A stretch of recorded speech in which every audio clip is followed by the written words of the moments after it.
Goes wil energie-neutraal zijn en daar moet iedereen bij helpen. Het is donderdag 9 januari, dit is Zeeland Nu. Zonnepanelen en zakjesloos winkelen. Sherine beleeft het seizoen van haar doorbraak. En onder schooltijd oefenen in de zorg. Dames en heren, goedenavond. 2045, het is nog ver weg, maar in dat jaar wil de gemeente Goes helemaal energie-neutraal zijn. En omdat de gemeente dat niet alleen kan, heeft ze de hulp nodig van alle inwoners.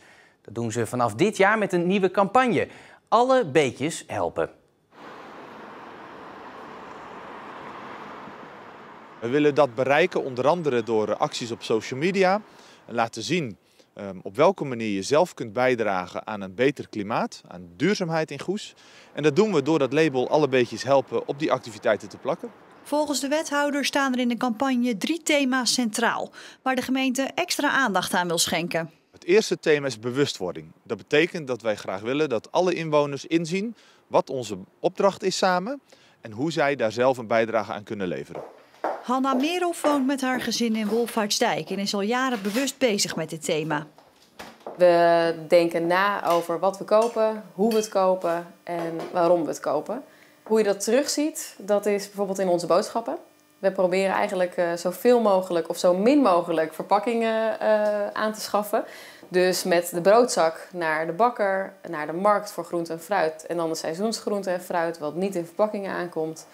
En naar de slager met mijn Tupperware bakje om daar het vleesbeleg te halen. Daarnaast hebben we thuis de groene huiskamer, Fair and Fabulous. En daar hebben we groene tafelgesprekken.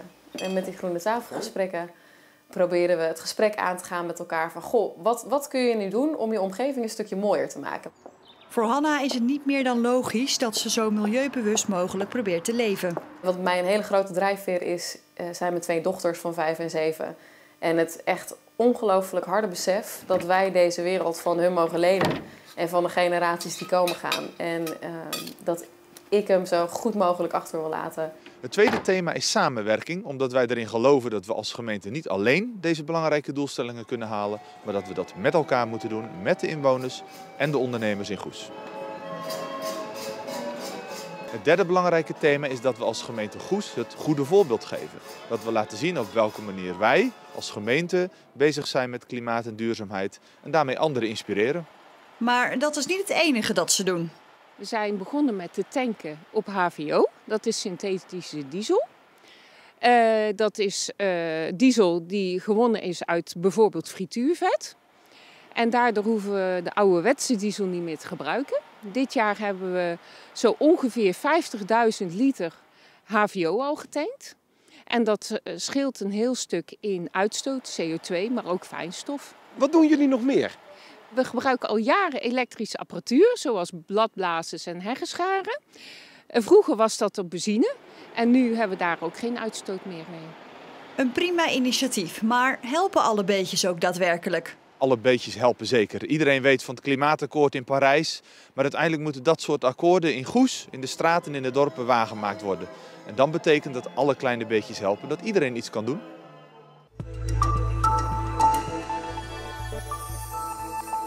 Chemiebedrijf Dow in Terneuzen krijgt een officiële waarschuwing naar aanleiding van het lekken van de kankerverwekkende stof benzeen in de Westerschelde.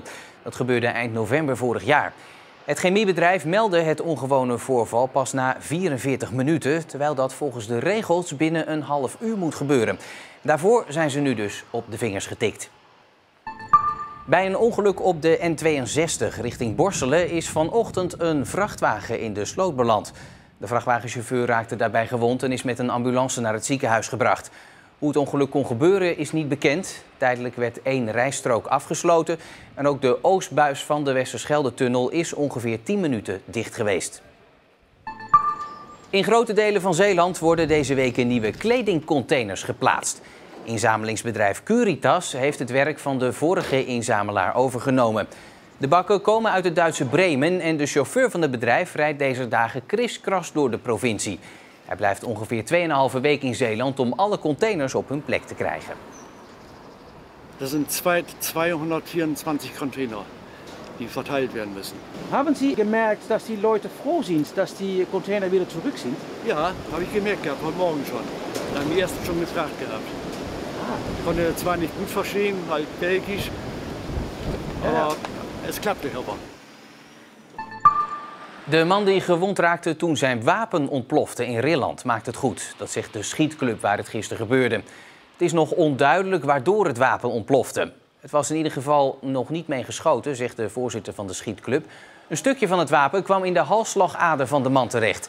De politie heeft uit voorzorg andere wapens van de man weggehaald uit zijn woning.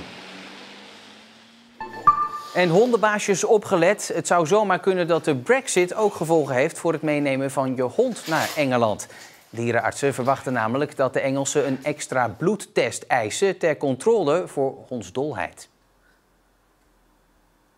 Wil je echt het zeker voor het onzeker nemen, dan moet je dus naar de dierenarts gaan. Die kan dan kijken in het paspoortje, naar de entingen, of alles in orde is. Dan, als dat zo is, kan er bloed afgenomen worden. En ja, dan kun je dus ongestoord naar Engeland. Het advies van de dierenartsen geldt trouwens ook voor katten en fretten.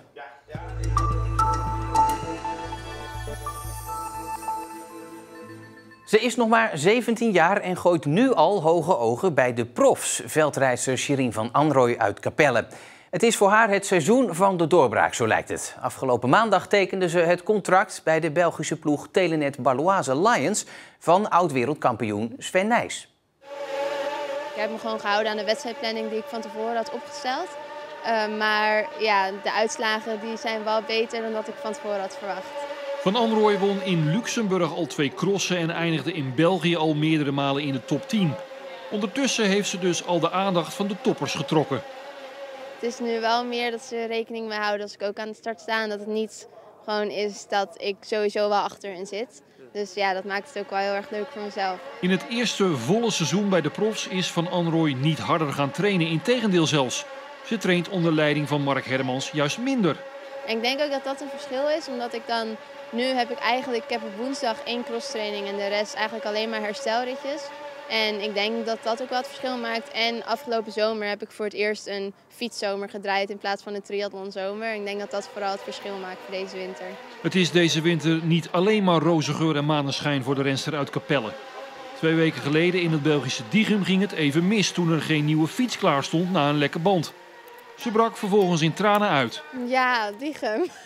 Nou ja, de wedstrijd was heel goed. En ik heb ook zeker nu achteraf haal ik eigenlijk alleen de goede punten eruit. En daar op het moment was het gewoon heel zuur. En het was gewoon ja, eigenlijk achteraf een miscommunicatie. En gewoon zonder dat het is gebeurd. Maar ja, het hoort er denk ik ook bij. En het zal sowieso niet nog een keer gebeuren. Dus het is een goede les geweest. Denk je nu ook dan bijvoorbeeld vandaag van podium? Zit er vast wel in? Nee, zo durf ik zelf niet te denken. Want ik had gewoon echt een topdag in Diegem en dat rondje lag me echt perfect. Dus ja, het is nu gewoon afwachten of dat nog een keer zo gaat lukken. Maar ik heb er in ieder geval heel veel zin in. Maar ook in Gullegem gaat het voortvarend met Van Anrooy. De hele wedstrijd rijdt ze op de 3e plaats en lijkt ze ook even aan te sluiten bij de 2 koplopers Alvarado en Kastelein.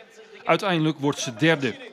Dit weekend hoopt Van Anrooy de Nederlandse titel te pakken bij de junioren. Ik merk gewoon dat ik eigenlijk week bij week nog steeds sterker aan het worden ben. Dus dat geeft wel vertrouwen ook voor de komende weken.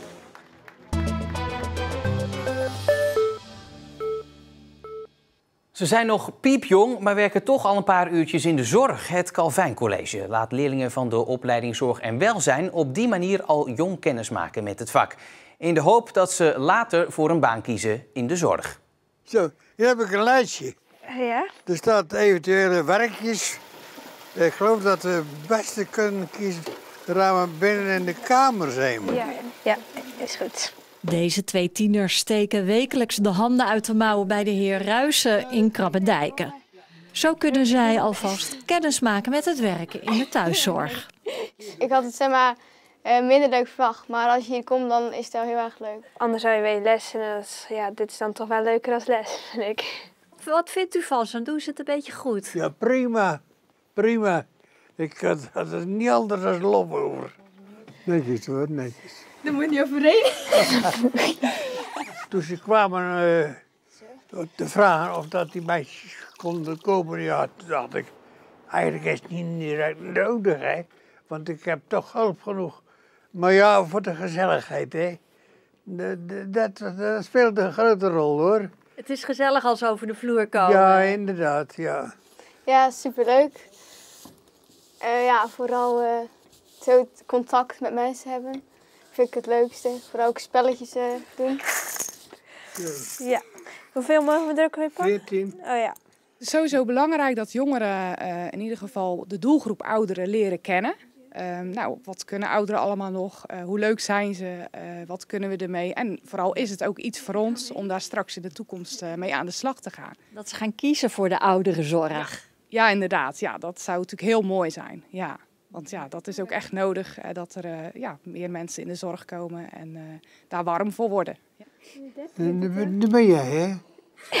U bent. Dat weet ik niet. Ik weer. Ja. Meestal gaan leerlingen pas als ze naar het mbo gaan, dit soort dingen leren, stages lopen. Nu doen jullie dit al op een middelbare school. Waarom al zo vroeg? Nou, dat is eigenlijk vooral om ze bekend te maken met de doelgroep. Hè. Wat is nu eigenlijk precies de doelgroep? Maar ook al bij zichzelf te ontdekken van welke kwaliteiten heb ik in mij. Wat past bij mij. Dat helpt hen ook in hun keuze maken voor de toekomst. Op het begin dacht ik, oh, dat is niks voor mij, want ja, ik was daar niet zo van. Maar nu doordat ik dit zo ben gaan doen, vind ik het best leuk nog. Zit ik nu ook te denken om dit later misschien wel te gaan doen. Ik zie nog twijfelen, misschien de ouderenzorg of met kleine kinderen lijkt me ook heel leuk. Ik denk sowieso wel iets in de zorg, dat lijkt me heel leuk. Dat stuk. Ja. Mooi, hè? Straks weer terug naar school. Ja, jammer genoeg wel, ja.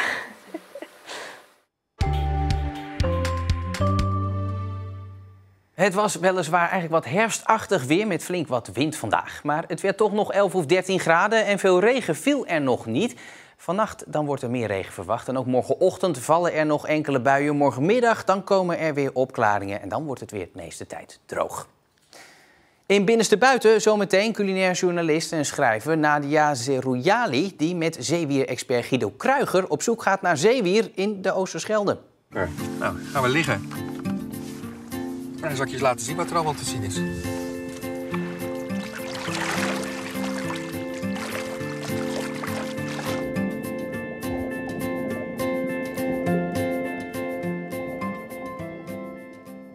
Dat gevolgd door het uitgebreide weerbericht van Jules Gernaert. Ik wens u voor nu alvast een hele fijne donderdagavond en tot morgen.